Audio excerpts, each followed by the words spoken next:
नमस्कार, बहुत बहुत स्वागत आप सभी का। आप देख रहे हैं भारत की खबर। मैं हूं सौरभ शर्मा और हमारे साथ हैं इंडिया टीवी के पॉलिटिकल एडिटर देवेंद्र पराशर। देवेंद्र, बहुत स्वागत है आपका। अगला घमासान, कौन सा घमासान खड़ा है सामने, उसकी बात करनी है। बहुत सारे मोर्चों पर इस वक्त बात चल रही है, हमारे देश के अंदर भी और देश के बाहर भी। सारी बातें देवेंद्र से समझेंगे आज। सबसे पहले एक खबर जो आपने भी सब जगह देखी पढ़ी होगी, अब तो रिपोर्ट हो गई है सब जगह पर, उसमें कोई सस्पेंस नहीं है। देश के एक बड़े केंद्रीय कैबिनेट मंत्री के स्टाफ को, उनके मिनिस्ट्रियल स्टाफ को हटाया गया है। भूपेंद्र यादव जी जो वन और पर्यावरण मंत्री हैं, उनके पर्सनल सेक्रेटरी और एडिशनल पर्सनल सेक्रेटरी, तो 3-4 लोगों को उनको हटाया गया। अब अपने आप में अनयूजुअल, असामान्य घटना है, इसलिए इसकी इतनी चर्चा हो रही है। और वो विभाग जो ये काम देखता है, DOPT जो है, चूंकि वो पीएमओ के सीधा अंदर आता है, तो इसलिए ये बात है कि भाई पीएमओ के कहने पर ये इन लोगों को हटाया गया। तो चर्चा बहुत है, कयासबाजी बहुत है, काइट फ्लाइंग बहुत हो रही है, बहुत पतंगबाजी हो रही है। ये वजह तो वो वजह, कोई कहीं जोड़ रहा है, कोई कहीं जोड़ रहा है क्या इसके पीछे? पहले जो बात आपने कही ना सौरभ कि ये अनयूजुअल मामला है, वाकई अनयूजुअल मामला है। 2014 के बाद देखें या उसके पहले के भी दौर देखें, लेकिन 14 के बाद पे बात कर लें तो ये कई बार हुआ है ऐसा। कम से कम 5-6 दृष्टांत तो ऐसा हुआ है जब एक किसी स्टाफ को हटाया गया है, इंस्ट्रक्शन दिया गया है हटाने को या हटाया गया। अगर पॉलिटिकल व्यक्ति है या कोई ऐसा व्यक्ति साथ है जो कि कहीं कोई समस्या आ रही है, उसको लेकर समस्या का मतलब आप सीधे समझ सकते हैं, कोई गलत चीज़ में कहीं कुछ इन्वॉल्व हो रहा है तो सीधे इंस्ट्रक्शन आता है, उसको हटाया जाता है। एक साथ एक केंद्रीय मंत्री के 4 लोगों को इस रूप में हटाया जाना, 3 का ट्रांसफ़र क्योंकि वो सरकारी अधिकारी थे और एक पॉलिटिकल व्यक्ति, उसको टर्मिनेट किया गया, जो इको टर्मिनेट पोस्ट ही रहता है उसका। तो वाकई ये अनयूजुअल चीज़ है और इस बात को लेकर चर्चा बहुत ज़्यादा हो रही है। भूपेंद्र यादव के उनके काम करने के तरीके की बात करें तो बहुत सिस्टम से काम करने वाले व्यक्ति वो माने जाते हैं।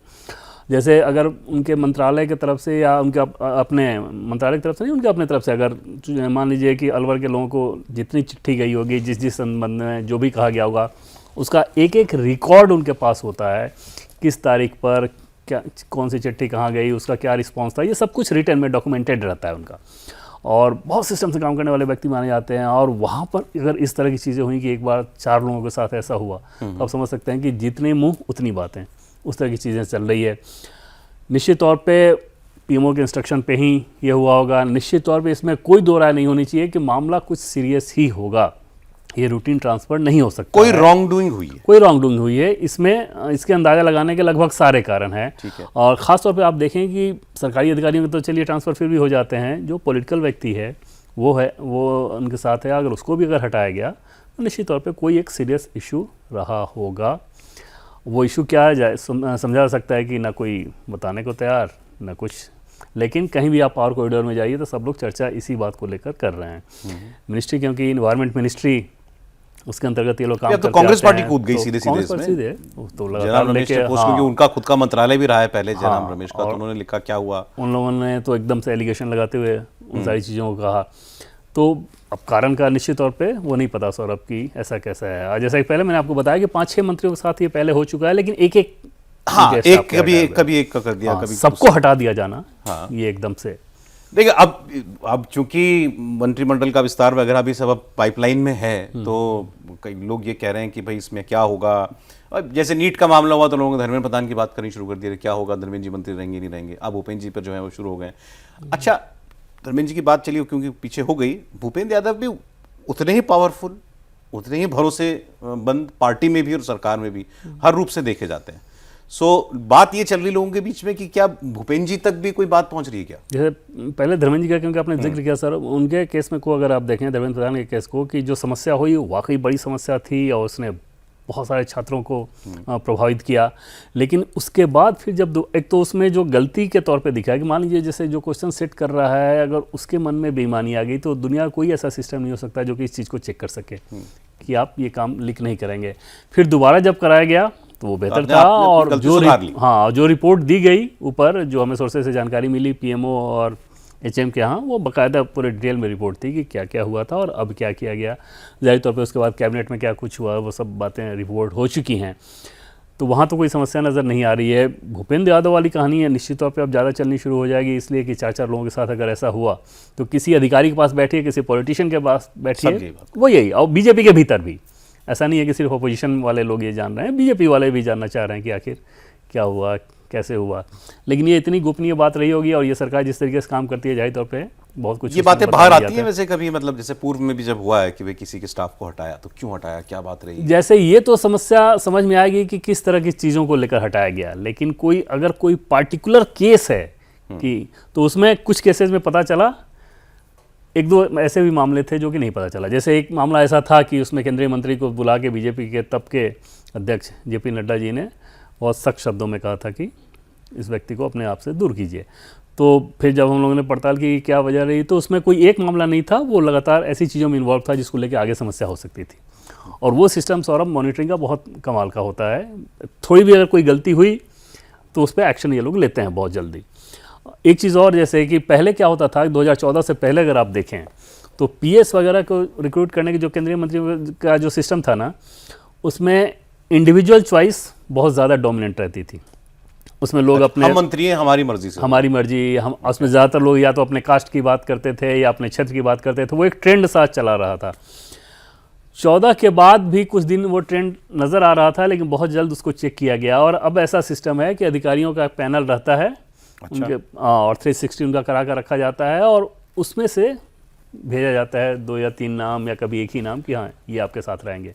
उसमें ये अच्छा। नहीं कि हमें यही पीएस रखना है, हम इसी व्यक्ति को रखें, ऐसा नहीं होता। जो मतलब तो फिर जयराम रमेश जो लिख रहे हैं कि during the Modi regime all key appointments in the personal staff of ministers are vetted by the PMO, ये बात सच है?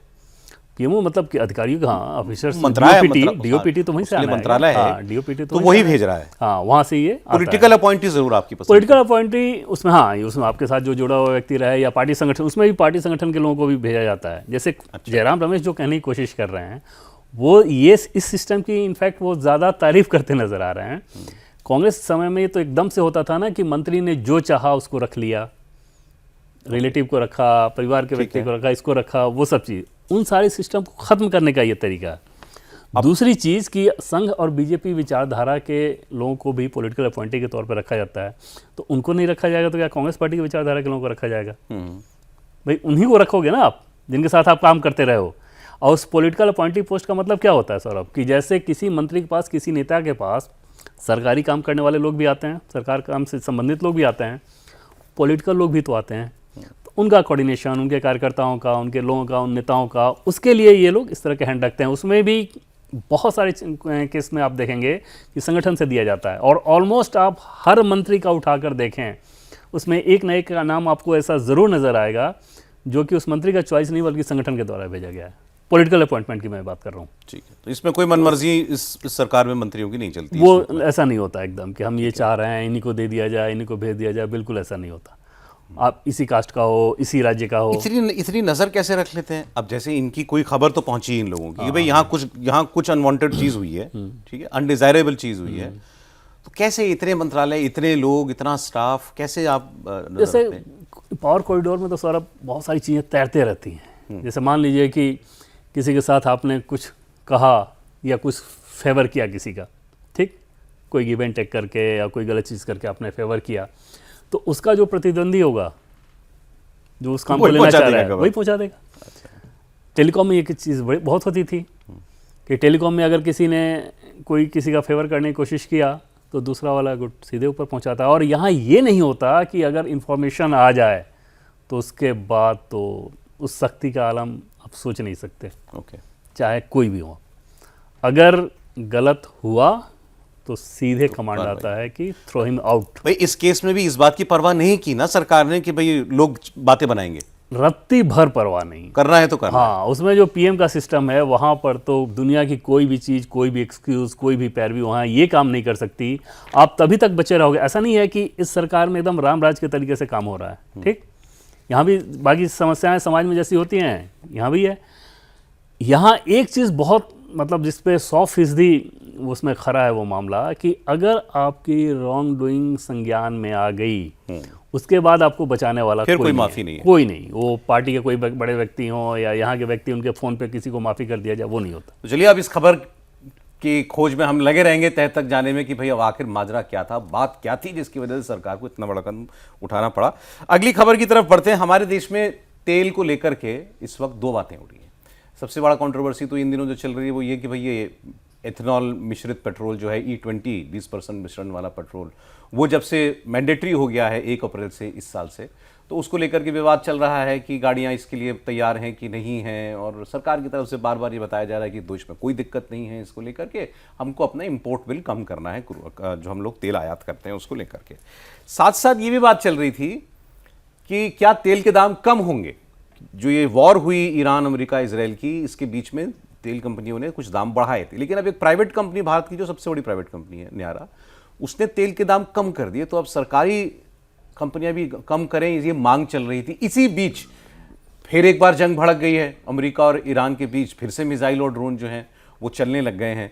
अब हरदीप पुरी जी को क्रिटिसाइज भी किया गया उनके उस स्टेटमेंट के लिए, जब उन्होंने कहा था कि 2-3 महीने में हम असेस करेंगे, अभी तो फिलहाल कोई परिस्थिति नहीं दिखाई दे रही कि हम तेल के दाम अचानक कम कर दें। तो उस वक्त लोगों ने बहुत कहा कि अब तो जंग ही खत्म हो गई है, अब क्या वजह है, तेल क्रूड का दाम $70 के नीचे आ गया है, आज फिर 75 के ऊपर चला गया, जंग फिर शुरू हो गई। वो उस क्रिटिसिज्म के पीछे वजह सौरभ ये थी कि वो इस बात को नहीं समझ रहे थे कि आज वो जिस तेल का उपभोग कर रहे हैं, जो कंज्यूमर उपभोग कर रहा है, हम जैसे लोग जो मान लीजिए उपभोग कर रहे हैं, तो वो तेल आज की कीमत पे खरीदा हुआ तेल नहीं है। उस तेल का जो कॉस्ट है, जो लागत है, वो आप जब पहले खरीदे हैं और वो बहुत महंगी कीमत पे खरीदे हैं, तो ये तो सिंपल बाज़ार का नियम है ना कि जो आपका लागत होगा उस लागत से सस्ता फिर तो नहीं बेच सकते। तो इतने दिनों में एक तो घाटा बहुत ज़्यादा हुआ है तेल की कंपनियों को इस क्राइसिस के चलते। दूसरा, जो महंगे दाम पे पहले आपने तेल खरीदे, मान लीजिए 30 दिन लगता है साउथ अमेरिका से यहाँ पे आने में तेल, तो 30 दिन पहले का रेट आपने वहाँ दे रखा है। तो उस संदर्भ में मंत्री ने ये कहा कि 2-2.5 महीना अभी देख के कि एक तो आपको जो घाटा हुआ है उसको थोड़ा कुशन मिल जाए, और प्लस जिस लागत पे तब खरीदे हैं उसकी रिकवरी हो जाए, फिर आगे उसको कम करने की बात थी। लेकिन क्योंकि सिचुएशन एकदम से फ्लूइड है और आप देख रहे हैं कि अभी फिर से अगर शुरू हो गया, तो निश्चित तौर पे वो सरकार के सामने एक चिंता का सबब मैं है। एक्चुअली उसी पर आना चाह रहा था कि सरकार सिचुएशन को अभी जमी हुई सिचुएशन नहीं मान रही है, अभी कुछ भी हो सकता है दोबारा। बिल्कुल नहीं मान रही, फिर 2 महीने पुराने हालात बन सकते हाँ, हैं। और ये इतने अनप्रेडिक्टेबल प्लेयर्स हैं वहाँ पे जिनका इन्वॉल्वमेंट है, चाहे इजराइल की बात कर लें, ईरान की बात कर लें, यूएस की बात कर लें डोनाल्ड ट्रंप के संदर्भ में, तो उस कंडीशन में आप ठोस तरीके से कुछ नहीं कह सकते। याद होगा आपको कि मैंने सरकार के एक बड़े व्यक्ति से पूछा था कि सर ये कब खत्म होता नज़र आ रहा है, तो मुस्कुरा के बोले कि इसके लिए किसी विदेश मंत्री या डिप्लोमेटिक विशेषज्ञ उससे पूछने की ज़रूरत नहीं है, ये किसी एस्ट्रोलॉजर से ही पूछो तो शायद सही जवाब दे दे, क्योंकि ये इस तरीके से बिहेव कर रहे हैं जो कि समझ में नहीं आ रहा है कि क्या है।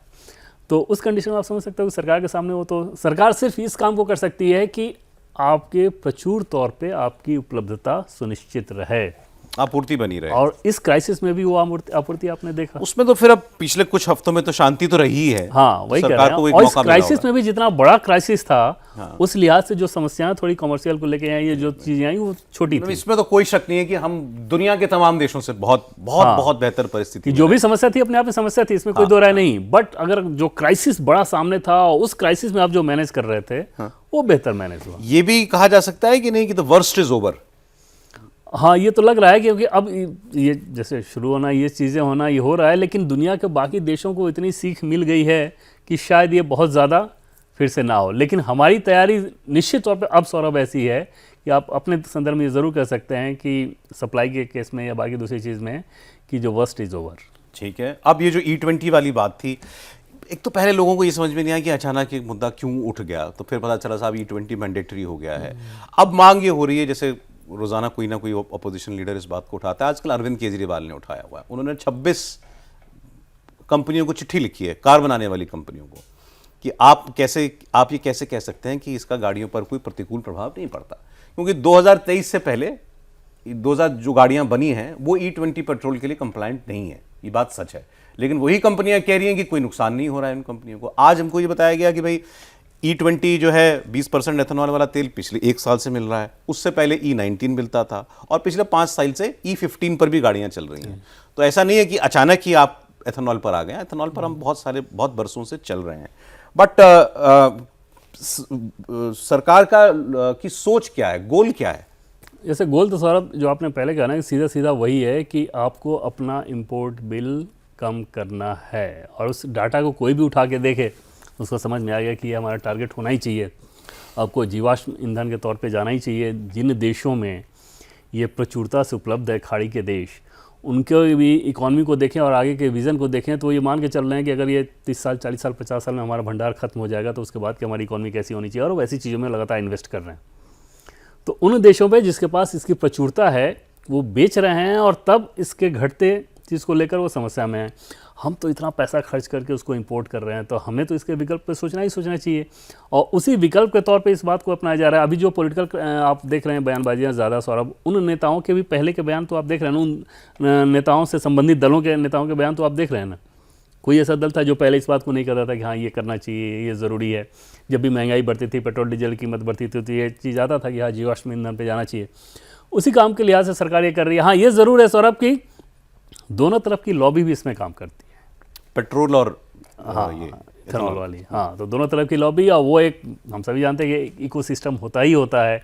खासतौर पर सोशल मीडिया तो ऐसी चीज़ों के लिए बड़ा आसान इकोसिस्टम हो जाता गडकरी है। जी ने तो नाम लेके कहा कि इसमें पेट्रोल डीजल लॉबी काम कर रही है। हाँ, उधर से वो कह रहे हैं और इधर वाले दूसरी बात कहते हैं, तो दोनों तरफ से वो तो चल ही रहा होता है। उसका कोई बहुत ज़्यादा साइंटिफिक आधार पे उस बात को कहा जाए। सोशल मीडिया में ऐसे भी सौरभ बहुत सारे केस आए और सरकार ने उसका संज्ञान लिया, उस पर कार्रवाई भी की जा रही है कि सिर्फ आपको सोशल मीडिया पे पॉपुलर होने के लिए अनसंट चीज़ बना के दिखा के कि ये देखिए ऐसा जा रहा है, ये हमारे इंजन में हो रहा है। उसकी जब पड़ताल कराई गई तो एकदम फेक निकला।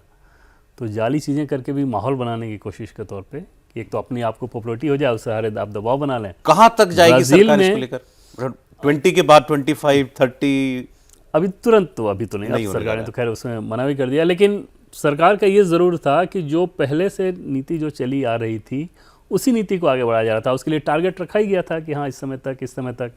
एक चीज़ ये ज़रूर कहा जाता है कि जैसे ब्राज़ील का उदाहरण बहुत ज़्यादा दिया जाता है, तो ब्राज़ील में आपके पास ऑप्शन है अलग अलग तरीके का, वो ऑप्शन यहाँ भी होना चाहिए। यहाँ ये माना गया था कि अगर ऑप्शन दिया गया तो फिर कोई वो फायदा नहीं, हाँ फायदा नहीं हो रहा है, तो उस लिहाज से। बट ये अभी मुझे लगता है कि थोड़ा सा अब सेटल होने दिया जाएगा इस चीज़ को, कि अफवाहें भी बहुत ज़्यादा फैलनी शुरू हो गई हैं। सरकार का भी अपना सिस्टम एकदम से उसको काउंटर करने के लिए लगातार इन्फॉर्मेशन आते रहा था, बताया जाता रहा है। तो एक वार्ड लेवल पे कोई भी एक होता है ना कि अफवाह फैलाने का जब तंत्र बहुत सक्रिय हो जाता है, तो इस सरकार में एक चीज़ है कि उसको काउंटर करने के लिए भी ये लोग उस हिसाब से लगते हैं, वो किया जा रहा है। But E20 is here to stay. लोग तैयार हो, मतलब मन बना लें E20 के साथ रहने का। हाँ वो अब ये रहने जा रहा है E20, और E20 ही मिलेगा, वही मिलेगा। उसका कोई जो भी आलोचना कर रहे हैं कोई बहुत साइंटिफिक आधार पे नहीं कर रहे हैं। अब जैसे उन सारी चीज़ों को कहना, अच्छा ये आप भी सुनिए तो आपको समझ में आएगा कि वो ख़राब लगेगा। जैसे हम जैसे लोगों को भी कोई ये कहे कि 1 लीटर इथेनॉल बनाने में इतना पानी लग जाता है। हाँ ये भी चल रहा है कि भाई वो क्या ठीक है पर्यावरण के लिए। हाँ, तो लेकिन उसको भी अगर ठीक तरीके से, वैज्ञानिक तरीके से देखिए तो वो थोड़ा आपको विस्तारित समझ में आएगा। और कंसर्न तो कोई भी जब आप कदम उठाते हैं तो उसके प्रोज एंड कॉन्स दोनों होते ही हैं, उसमें आप उठाते हैं। कॉस्ट बेनिफिट एनालिसिस तो हर चीज़ का ही किया जाता है कि इससे कितना बेनिफिट हो रहा है और इसमें कितना मुझे नुकसान होगा। अच्छा, जिस चीज़ से आप इथेनॉल बनाते हैं सिर्फ इथेनॉल ही नहीं लेते हैं ना उससे, बाकी सारे भी उसके बहुत सारे प्रोडक्ट। ठीक है, तो एक बात क्लियर हुई कि भाई E20 कहीं नहीं जा रहा, E20 रहने जा रहा। वैसे भी देखिए खबरों का ना और विवादों का एक सीजन होता है, वो कुछ वक्त तक रहता है और उसके बाद हम ही लोग भूल जाते हैं, फिर कोई और मुद्दा आ जाता है। तो अभी E20 शुरू हो गया तो E20 चल रहा है। अगली खबर की तरफ बढ़ते हैं। पंजाब का जो कांग्रेस पार्टी का क्राइसिस है, इस आपदा में बीजेपी का कितना अवसर है, इसकी बात हम लोग कर लेते हैं। क्योंकि आज की डेवलपमेंट ये है, कांग्रेस पार्टी ने आधिकारिक तौर पर ये कह दिया है कि हम किसी के दबाव में काम नहीं करने वाले। जो फैसले हो गए, जो कमेटियां बन गई, जो प्रदेश अध्यक्ष है, जो लीडर ऑफ अपोजिशन है, वो ही रहेंगे। मतलब चरणजीत सिंह चन्नी ने बगावत का झंडा अगर उठाया है तो पार्टी ने कह दिया झंडे समेत घर पे रहिए अपने आप, हमें कोई आपकी बात पर हम अमल नहीं करने वाले, पार्टी अपने तरीके से ही चलेगी। सवाल ये कि चन्नी इसके बाद क्या करेंगे। बहुत सारे लोग कह रहे हैं कि चन्नी तो पहले ही तय कर चुके थे अपना रास्ता अलग करने की बात, बीजेपी के साथ भी कोई उनकी बातचीत शायद चल रही हो, ऐसा है क्या? नहीं, निश्चित तौर पर वो विंडो खुला तो रहेगा ही, और नेताओं के आपस में पहले तो बातचीत होते रही थी, लेकिन अब कांग्रेस पार्टी ने जो स्टैंड ले लिया है उसके बाद चन्नी के लिए निश्चित तौर पे बीजेपी के हिसाब से आप देखें तो वो ज़्यादा उनको ऑप्शन नज़र आएगा। और बीजेपी भी ये कोशिश रहेगी इसकी कि हाँ SC कम्युनिटी का कोई एक अच्छा लीडर है वहाँ पे, तो अगर साथ आ रहे हों तो आने की कोशिश करें। दूसरी चीज़ कही जाती है कि उस तरह के लोग, चन्नी रंधावा इस तरह के लोग एक अलग पार्टी मान लीजिए बना लें। हालांकि अलग पार्टी बनाना इतना आसान काम नहीं होता, बड़ा चैलेंज है वो, लेकिन वो भी ऑप्शन वो लोग एक देखते हैं, क्योंकि बीजेपी खास तौर पे जट सिख कम्युनिटी में स्वाभाविक चॉइस नहीं है। उसको लेके एक रेजिस्टेंस रहता है। जैसे अभी बीजेपी अगले इलेक्शन के लिहाज से अगर देखें तो टारगेट रखेगी तो जट सिख को लेकर ज़्यादा यही रखेगी, अगर 15-20% आ जाए जट सिख वोट तो बहुत है उस रूप में, और उसी मकसद से प्रदेश अध्यक्ष बनाया गया है इन लोगों ने, बीजेपी ने जट सिख ही बनाया। हाँ, कांग्रेस पार्टी के लिहाज से ये था कि क्योंकि चन्नी का पिछला इलेक्शन का परफॉर्मेंस जैसा रहा था, उसमें अपने दम पे वो चुनाव जितवा दें, उनके साथ एससी कम्युनिटी का वोट होना और चुनाव जितवा देना, दोनों दो चीज़। लोग तो कह रहे हैं ना वो जिता सकते हैं ना हरा सकते हैं किसी को। हाँ नहीं, एससी कम्युनिटी में तो ठीक है कि अगर किसी के चेहरा साथ जुड़ जाए, हाँ, एक्स चीफ मिनिस्टर दलित, हाँ, और उस कम्युनिटी में अगर वहाँ के एससी को ये लग जाए कि हाँ जट सिख के चलते हमारे साथ ऐसा हुआ है, तो भले ही वो बहुत ज़्यादा उनके तरफ वोकल नहीं हो सकते, लेकिन वोट में तो खेल कर ही सकते हैं। बीजेपी किस सेक्शन को टारगेट कर रही है पंजाब में इस वक्त? एक तो बीजेपी चौथे नंबर की पार्टी है, पहले तो ये कहना चाहिए, तब भी मतलब वो शहरी वोट उसको पहले भी मिलता रहा है। शहरी वोट जैसे हिंदू वोट को लेकर बहुत ज़्यादा फोकस है, एससी कम्युनिटी में बीजेपी बहुत ज़्यादा इस बार काम कर रही है। और तीसरी चीज़ ये हो गई कि बीजेपी एससी कम्युनिटी और शहरी वोट के अलावा उसमें ज़्यादा इस बात पर जोर दे रही है कि मालवा रीजन में जो बीजेपी एकदम बहुत से कमज़ोर है, माझा दोआबा इन दोनों की बात करें तो वहाँ पे ठीक ठाक, फिर भी ठीक ठाक मतलब अपनी उनकी क्षमता के हिसाब से, कांग्रेस पार्टी आम आदमी पार्टी से तुलना ना करें तो, लेकिन मालवा रीजन में इस बार थोड़ा बेहतर किया जाए और उस लिहाज से ज़रूरी है कि एससी वोट आपके पास ठीक ठाक आए, हिंदू वोट आए, ओबीसी आए। जट सिख को लेके 15-20% वो एकदम मतलब बहुत अगर आया, बहुत आदर्श स्थिति हो जाए तो है, तो 15-20%। हाँ, तो इस तरह के समीकरण पे ही बीजेपी अभी काम करती नजर आ रही है। कांग्रेस पार्टी के हिसाब से माहौल बहुत अनुकूल हो सकता है, लेकिन आपस की गुटबाजी उनके लिए समस्या होगी। जैसे अगर चन्नी ने अलग रास्ता अख्तियार किया और दोनों ही केस में अगर वो इधर बीजेपी आ रहे हैं तो, या फिर उन लोगों ने अलग अगर दल बनाया तो, दोनों ही कंडीशन में कांग्रेस पार्टी को ज़बरदस्त नुकसान होगा। उनके इतने कैंडिडेट तो खड़े होंगे ही जो कि हराने लायक वोट कर लें, तो आम आदमी पार्टी की जो ज़बरदस्त एंटी इनकम्बेंसी है, ढांचा उनका चरमराया हुआ है, उसको जितनी आसानी से कांग्रेस पार्टी हरा सकने का सपना देख सकती थी वो नहीं कर पाएगी। वाइस दे पंजाब इस तरह के दल वाले जो कैंडिडेट खड़ा करेंगे उसमें अकाली दल को नुकसान होगा। अकाली दल ऑलरेडी समस्या में, अकाली दल का एक वोट ज़रूर है लेकिन वो बस सीमित है। अकाली दल और बीजेपी के बीच में कोई ट्यूनिंग नहीं हो सकती? नहीं, अकाली दल को लेके जो नाराज़गी है वहाँ पर फिर बीजेपी ये नहीं सोचती कि उनके साथ वो कोई ट्यूनिंग करें। और ड्रग्स कार्टेल के लेके बात करें और इस तरह की चीज़ों को लेके तो अकाली दल के नेता पे ही, मजीठिया पे और इतनी सारी चीज़ें आरोप लगते रही हैं। तो बीजेपी के अंदर एकदम से इस बात को लेकर मन बना हुआ है कि अपने दम पर चुनाव में जाना है, अकेले लड़ना है। कांग्रेस पार्टी से कर नहीं सकती, आम आदमी पार्टी से कर नहीं सकती। चन्नी रंधावा इन लोगों का कोई अलग दल बनता है, अगर लगे समय सौरभ इतना कम है कि उसकी संभावना कमी रहेगी, लेकिन वो देखना होगा कि। तो आज की परिस्थिति में कांग्रेस में जो कुछ हो रहा है, बीजेपी को एक ओपनिंग दिख रही है और आम आदमी पार्टी खुश होगी इस वक्त। हाँ, आम आदमी पार्टी बहुत खुश होगी क्योंकि उनके लिए मुख्य चैलेंजर तो कांग्रेस पार्टी ही वहाँ पे। अगली खबर, क्योंकि हम लोग इलेक्शन की बात कर रहे हैं तो बात कर लेते हैं बांकीपुर की सीट की, पटना की। वो चुनाव बड़ा इंटरेस्टिंग बन गया है। नितिन नवीन जो बीजेपी के राष्ट्रीय अध्यक्ष हैं, उनके इस्तीफे से सीट खाली हुई है। उनकी पारंपरिक सीट है, कई दशकों से बीजेपी वहां पर लगातार जीतती हुई आ रही है। प्रशांत किशोर उस सीट पर लड़ रहे हैं। प्रशांत किशोर अब बिहार के लोगों के बीच मतलब एक बार फिर से रेलेवेंट बनने की लड़ाई लड़ रहे हैं, लेकिन क्या बांकीपुर वो ठीक जगह उन्होंने अपने लिए चुनी है? चुनौती तो बहुत बड़ी अपने लिए ली उन्होंने। हाँ सर, बड़ी चुनौती, क्योंकि बीजेपी का बहुत मजबूत गढ़ में से पूरे बिहार में आप बीजेपी की सबसे मजबूत सीट कहें तो उसमें बांकीपुर होगी। और पिछले 9 इलेक्शन का ही अगर आप रिजल्ट उठा के देखें तो उसमें हर बार मार्जिन अब ज़बरदस्त रहता है। नितिन नवीन जी ने जो 5 चुनाव में जीत हासिल की लगातार, वहाँ से उन चुनाव के मार्जिन का अगर आप देखें तो 39,000 के आसपास से लेके 82,000 तक गया है। इस तरह के मार्जिन से अगर विधानसभा में आप जीत रहे हों, और जब पिताजी से नितिन नवीन को वो सीट मिली तो उन्होंने अपने वोट बैंक को, अपने जनाधार को बढ़ाया है। और उसके पीछे सबसे बड़ी वजह आप कह सकते हैं कि स्वभाव जो उनका है, लोगों से इंटरेक्ट करना, बहुत इजी रहना, आमतौर पे नाराज़गी नहीं दिखाना, कटु शब्दों का प्रयोग नहीं करना, और भैया चाचा चाची इस तरह वाले पॉलिटिक्स वो करते हैं। तो उस कंडीशन में वो जो आत्मीयता एक होनी चाहिए ना नेता की, विधायक की, वो बहुत आसानी से बना लेते हैं। तो ऐसा नहीं है कि बांकीपुर में बहुत ज़्यादा काम हो गया। आपने देखा भी होगा प्रशांत किशोर ने तो बहुत सारे वीडियो निकाल के दिखाया कि क्या क्या स्थिति है, लेकिन जो पर्सनल कनेक्ट है, जो आत्मीयता है, वो ज़बरदस्त है। अब पार्टी को राष्ट्रीय अध्यक्ष हो गए हैं तो कद तो कई गुना ज़्यादा बढ़ गया। तो वहाँ पर जाके जब वहाँ के लोगों से ये कहेंगे कि हमारी प्रतिष्ठा, हमारा कैंडिडेट, तो निश्चित तौर पे उनके जो समर्थक हैं उनमें कोई इरोजन नहीं हो सकता उनके कैंडिडेट ना होने से।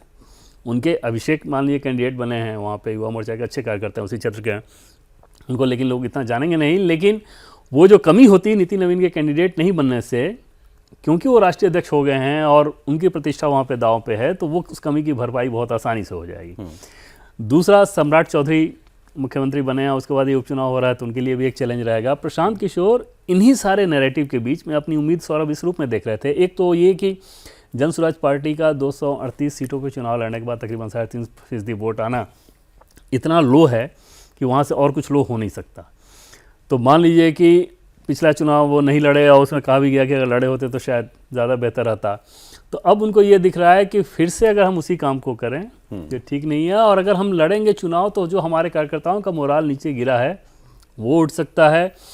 और अगर हमने हराने में सफलता हासिल की तो एक तो ये मैसेज देंगे कि नितिन नवीन की सीट पे हमने हराया, सम्राट चौधरी वो तो को बहुत बड़ी बात हो जाएगी। और विधानसभा में जब पहुंच जाएंगे तो अपनी काबिलियत, अपनी योग्यता के दम पे सौरभ आप देखें तो वहां पर मुख्य विपक्षी चेहरा के तौर पे बहुत आसानी से हो सकता है। आपने कह तो दिया, लेकिन दूर दूर तक कोई गुंजाइश है इस बात की? बांकीपुर मुझे तो नहीं लगता कि बांकीपुर में बीजेपी की जैसी सीट है और बीजेपी जैसी ताकत झोंकेगी, तो मुझे दूर दूर तक कोई संभावना नहीं। और उसमें तब और जब अपोजिशन आरजेडी भी एक कैंडिडेट दे रही है, हाँ, तो वहाँ ये उसके हुआ बाद कि तो फिर कांग्रेस नहीं देना चाहती थी, आरजेडी ने कैंडिडेट दे दिया। अब मुझे बस ये देखना रहेगा कि मार्जिन कैसा जा रहा है। इसके पिछली बार अलावा 5-5.5% वोट उनको बांकीपुर की सीट पर मिला था। इस बार उनको कितना वोट मिल जाता है? और नजरों में बना रहना अगले 5 साल, ये तो चुनौती है ही ना उनके सामने। निश्चित तौर पे सौरभ बड़ी चुनौती है। वो और काम अपने ये- लोगों में वो मैसेज यहाँ करना, पूरा हो जाएगा। हाँ, और उनका अब जैसे मैंने जन स्वराज से जुड़े हुए लोगों से बात भी की तो उनका ये कहना था कि हमें भी पता है कि ये स्ट्रॉन्ग होल्ड, सही बात भी है कि ऐसा थोड़ी है कि ये कोई रॉकेट साइंस है, सबको पता है कि बीजेपी का स्ट्रॉन्ग फील्ड है, तब भी हम इस काम को करना चाह रहे हैं और चुनाव में हार जीत तो लगी रहती है। अगर जीत गए तो, और वाकई सौरभ अगर जीत गए तो फिर वो सोचिए, तो वो जो किक है ना, वो जो सपना है, वो उनको इस खतरे की तरफ डाल रहा है कि हारे तो कोई बात नहीं। चलिए, लेकिन यह है कि हाँ, बात करने के लिए तो एक मुद्दा जो है बना ही रहेगा जब तक उस उपचुनाव के नतीजे नहीं आ जाते हैं। तो देवेंद्र, बहुत धन्यवाद आपका। आप देख रहे थे भारत की खबर, आज इतना ही।